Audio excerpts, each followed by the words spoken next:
Hello class, welcome है आप सभी का। वेरी वेरी इंपॉर्टेंट टॉपिक आज हम इस लेसन में कंप्लीट करेंगे, that is stanza form. Yes, stanza form जो कि आपका टॉपिक है for LT grade students Uttar Pradesh students. जी हाँ, मैंने एलटी ग्रेड की प्लेलिस्ट ऑलरेडी बना दी है और यहाँ हम लोग जैसा कि आप सिलेबस वाइज कंप्लीट करेंगे तो स्टेंजा फॉर्म मैंने बहुत छोटे से टॉपिक को उठाया है जिसमें हमारे बेसिक क्वेश्चन आ जाते हैं यहाँ से। स्टेंजा फॉर्म का ये जो आज हम टॉपिक देखेंगे इसमें से आपके लिए बहुत इजीली ये क्लियर्स हो जाएंगे कि इनको हमें क्या करना है, कैसे इनको देख लेना है। तो कौन कौन से होते हैं वो मैं आप लोगों को शो कर देती हूँ। 10 बेसिक स्टेंजा फॉर्म्स जो हम आज इस लेसन में देख रहे हैं स्टूडेंट्स। फर्स्ट वन इज़, देखिए, मोनोस्टेज। ओके, जैसा कि इस पिक्चर में हमको दिख रहा है, फिर भी हम इनको एक एक करके कवर करेंगे इनके एग्जांपल्स के साथ और जो भी एक्स्ट्रा अगर कुछ इन्फो है तो। बाकी आप इन वर्ड्स को अच्छे से याद कर लें। 1 से लेकर 10 तक ये 10 बेसिक स्टेंजा फॉर्म्स है। अब स्टेंजा फॉर्म्स क्या, स्टेंजा क्या होता है? स्टेंजा जो पोएम्स होती हैं, ठीक है, उनके ये जो जो पैराग्राफ होते हैं उनको हम स्टेंजा कहते हैं। वही प्रोज में पैराग्राफ होते हैं, पोइट्री में स्टेंजा होती हैं, स्टेंजाज होते हैं। स्टेंजाज के टाइप्स होते हैं, कोई स्टेंजा 2 लाइन के होते हैं, कोई 3 लाइन के होते हैं, कोई 4 की लाइन, तो उनको कुछ कहते हैं। वो हम यहाँ नाम उनके देख रहे हैं। बेसिकली नाम पर ही फोकस करना है और कुछ नया इसमें है नहीं। कुछ आप जानते हैं, कुछ हम जान लेंगे।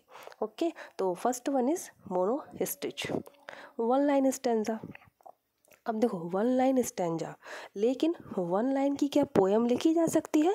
बिल्कुल लिखी जा सकती है। कोई एक ऐसी पोयम जिसमें एक सेंटेंस की पोयम है वो, दैट इज वो भी आपकी ऐसा ही, उसको भी मोनोस्टेज में ही हम कंसिडर करेंगे। 1 लाइन जैसा कि इसमें लिखा है, तो इसका एग्जाम्पल हम देख लेंगे।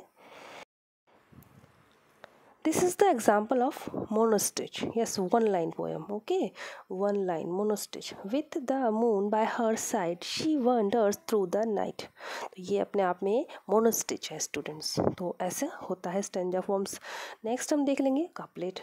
Couplet is also very very easy. 2 lines couplet, ये जो वर्ड है इसको हम लोग पेयर भी समझ सकते हैं, हिंदी में जोड़ा कह सकते हैं। और कपल जो होता है ना, तो वो भी कपल कपलेट वहीं से बना है ये कपलेट। Okay, 2 lines. अब 2 लाइन्स बिल्कुल इक्वल 2 लाइन्स होंगी राइमिंग स्कीम में। मेन आपको लिखा ही है उसमें 2 लाइन, तो वही हम यहीं से याद कर ले। मोनोस्टेज 1 लाइन, कपलेट 2 लाइन, लेकिन 2 lines of poetry of equal length. Okay, pair, couple, couplet ये भी कहते हैं इसको। तो ये 2 लाइन स्टेंजा या फिर 2 लाइन में कुछ इस तरह की बात लिखते हैं एक पोएम फॉर्म में। Next one is tercet, third one. Tercet 3 line. अब ऐसा है, एक पोयम है, ये एक स्टेंजा 3 लाइन का हो गया, उसमें दूसरा स्टेंजा 3 लाइन का, तो ये भी हम कह देंगे कि ये एक टर्सेट है। ऐसे ही हम जब स्टूडेंट्स को पढ़ाएंगे, आपको फाइनली टीचर बनना है तो हम बच्चों को ये सब डिस्कस करेंगे, दैट इज़ वाई हम यहाँ पढ़ रहे हैं। तो ये हम बता देंगे टर्सेट है, लेकिन एक टर्सेट अपने आप में एक पोयम भी लिखी जा सकती है। तो वही चीज़ है कि ये स्टेंजा भी हो सकता है और 3 लाइन पोयम भी हो सकती है। ये बात हर किसी पे लागू हो रही है। मोनोस्टिच, कपलेट, टर्सेट जो भी जितने भी आएंगे कि वो इतनी लाइन का एक स्टेंजा हो सकता है एक पोयम में, या फिर वो अपने आप में एक पोयम भी हो सकती है। इस बात को ध्यान रख लें। तो टर्सेट हमारा हो जाता है 3 line poem. For example, moon, a tercet among all stars. It is the bright when appears in full it delight. How can we sleep without watching it tonight? तो ये एक टर्सेट है। ओके, टर्सेट है, मून और टर्सेट, इसका नाम को ही टर्सेट दे दिया, शॉर्ट में लिख देते हैं साइड में, और ये एक हमारी हो गई पोएम। तो इस तरह से स्टूडेंट्स हो जाते हैं हमारे टर्सेट का एग्जाम्पल। नेक्स्ट वन हम देखेंगे क्वाइट्रेन। क्वाइट्रेन, ये जो वर्ड है क्वाइट, इसका मीनिंग होता है 4। ये जो वर्ड है फ्रेंच वर्ड क्वाइटर से बना है, QUATRE, क्वाइटर से बना है। क्वाइट वर्ड फ्रेंच वर्ड है, ये मीनिंग होता है 4। हम लोग बोलते हैं ना, जब हम लोग इंग्लिश में टाइम बोलते हैं 3:45 यानी कि 3:45, है ना, ये सब ऐसे करके बोलते हैं ना, तो वो ये क्वार्टर मतलब कि 15 मिनट रह गया, यानी 4 क्वार्टर पार्ट रह गया है घंटे का, लाइक दिस। तो ये क्वार्टर वर्ड से ये क्वाइट बना है। क्वाइट मीन्स 4 होता है, क्वाइट रेन यानी कि 4 लाइन्स की। इसका मीनिंग क्या हो जाएगा? 4 लाइन स्टेंजा और 4 लाइन पोएम। जैसे कि द चिमनी स्वीपर में जो विलियम ब्लेक ने जो पोएम लिखी है वो जो 4 के उसमें क्वाइट रेन है। Okay, a piece of words complete in 4 rhymed lines. ये जो पीस ऑफ वर्ड्स होता है, पीस ऑफ स्टेंजा है, पीस ऑफ लाइन्स है, जिसमें कि 4 राइम्ड लाइन्स होती हैं। ध्यान रखना, राइम्ड लाइन्स, राइमिंग्स उसमें पाई जाएगी।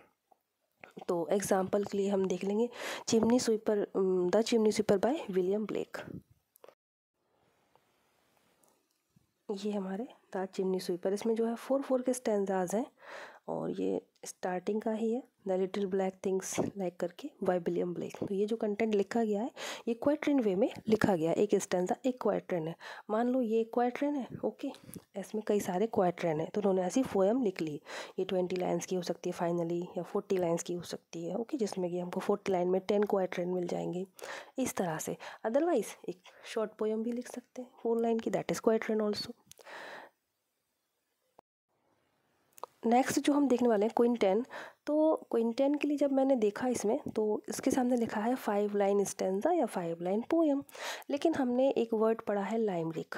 लाइमरिक, लाइमरिक क्या होता है, ऐसा आता है 5 line poem is called लाइमरिक।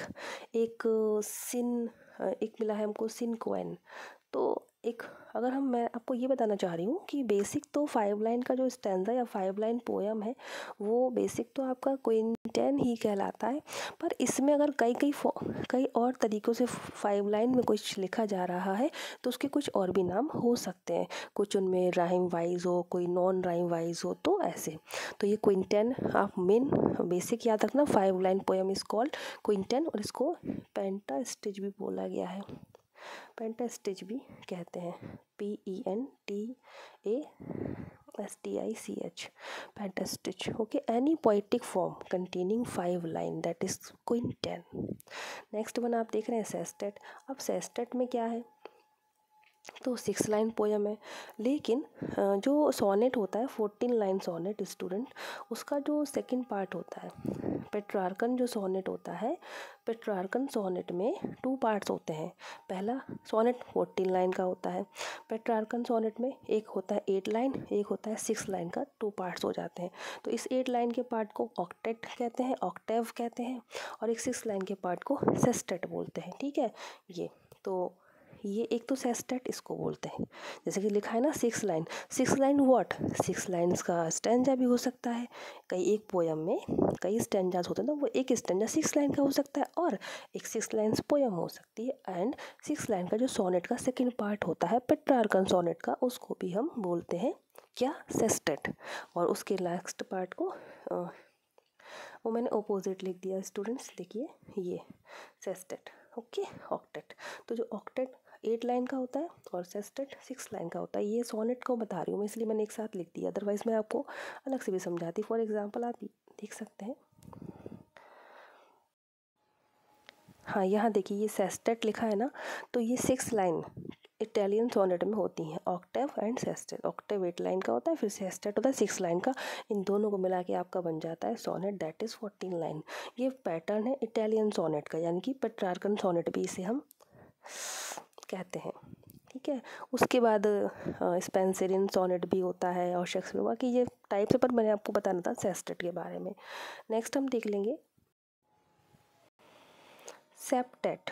Septate 7 line है, बस आपको ये नाम सारे याद रख लेना है। वंस अगेन मैं बता दूं आप लोग को, मोनोस्टेज, couplet, tercet, quatrain, quintain, sestet, septate, ये सब इन नाम से ही एग्ज़ाम में क्वेश्चन आएंगे, जस्ट ऊपर से बेसिकली, ओके, इतना कुछ डीप नहीं, लेकिन ये बेसिक नेम आपको अवेयरनेस होना चाहिए।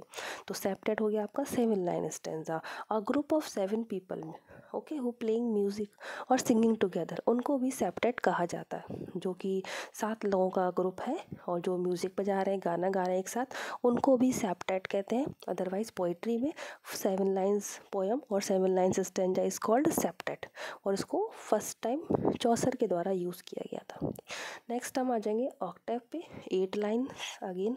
अच्छा, ऑक्टेट होता है और ऑक्टेव होता है, ये दोनों ही करेक्ट है, ये नहीं सोचें कि ये हमने पढ़ा है ये तो कुछ अलग है, नहीं, दोनों ही सही हैं।